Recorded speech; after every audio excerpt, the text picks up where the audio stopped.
पहलगाम में आतंकवादी हमले हुए और पर्यटकों पर हमला हुआ, जिसकी निंदा हम सब लोगों ने की और शुरुआत हम लोगों ने जो है 1 मिनट का मौन रख के अपनी बैठक की शुरुआत की।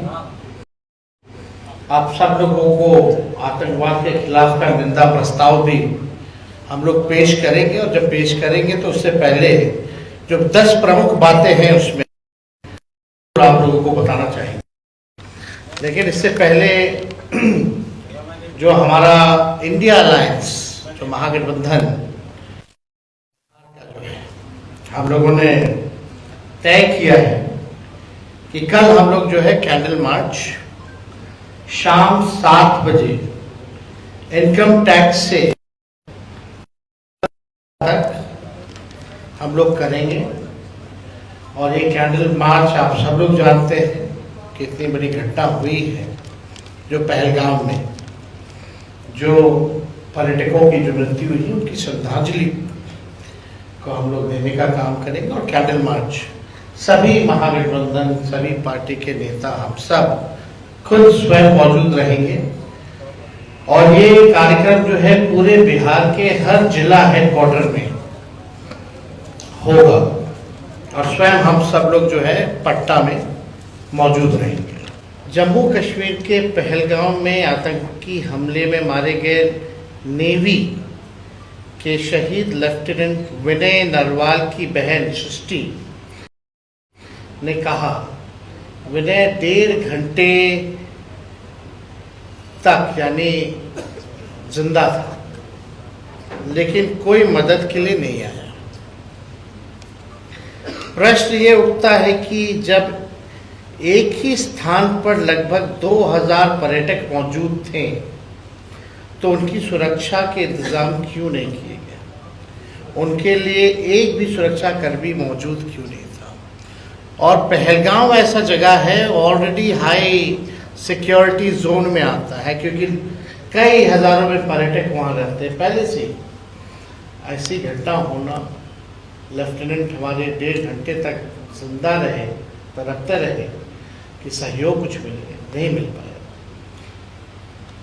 जबकि सरकार को ये पता था कि जम्मू कश्मीर में 2014 से अब तक 3982 आतंकी घटनाएं हुई हैं, जिनमें 413 आम लोगों की हत्या हुई है और 630 सुरक्षा बल के लोग शहीद हुए।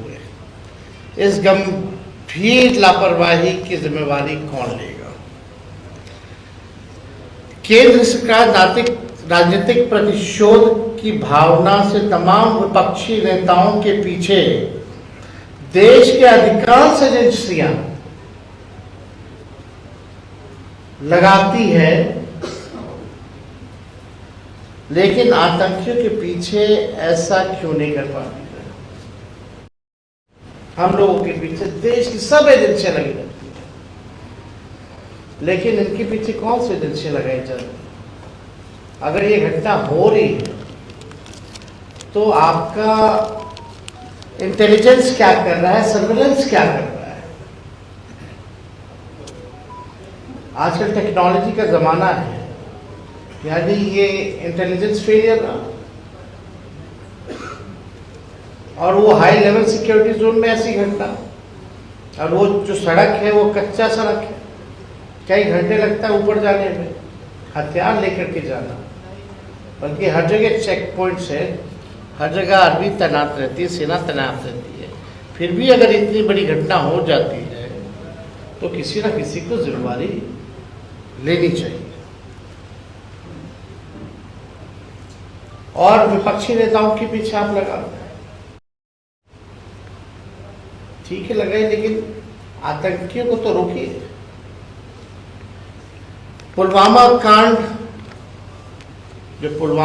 जो हुआ था, उसकी जांच का क्या हुआ? आप भी जानना चाहते हो, हम भी जानना चाहते हैं। देश का हर एक नागरिक पुलवामा कांड में 200-300 RDX किलो 200-300 किलो आरडीएक्स कैसे पहुंचा, और अब तक की सबसे बड़ी घटना मानी जाती है जिसमें हमारे कई जवान शहीद हो गए, उसकी जांच का क्या हुआ, देश का हर एक नागरिक, हर एक भारतीय ये जानना चाहता है उस जांच का क्या हुआ, कौन था उसका दोषी, लापरवाही कौन, किसका फेलियर था। आप जानते हैं जम्मू कश्मीर में आतंकियों द्वारा समय समय पर बिहार के अनेक श्रमिक भाइयों की हत्या की गई। अब सरकार बताए इसका जिम्मेदार कौन। आप देखते हुए जो हमारे बिहार से पलायन करके बाहर मजदूरी करने कई लोग गए हैं, बिहारी भाई हमारे, उनकी भी मौतें हुई, तो आखिर उसकी जिम्मेवारी कौन लेगा। सरहद पार से आतंकी देश में आ रहे हैं तो ये देश की सुरक्षा के साथ खिलवाड़ है। ये बहुत बड़ा सिक्योरिटी लैप्स है। पहलगाम में आतंकियों ने आकर यानी रकी की होगी, स्पॉट चुना होगा, ऐसे नहीं कि आते कि घुस गए होंगे, रेकी जरूर की होगी, स्पॉट चुना होगा, सरहद पार किए होंगे, तब जो है वारदात को इंजाम दिया। तो ये तो पूरा फेलियर आखिर ये किसका है, ये हम लोग जो है जानना चाहते हैं। वारदात की घटना को भी चुनने में प्लानिंग लगती है, तो ये कब से हो रहा था, क्या हो रहा था, ये सरकार को बताना चाहिए।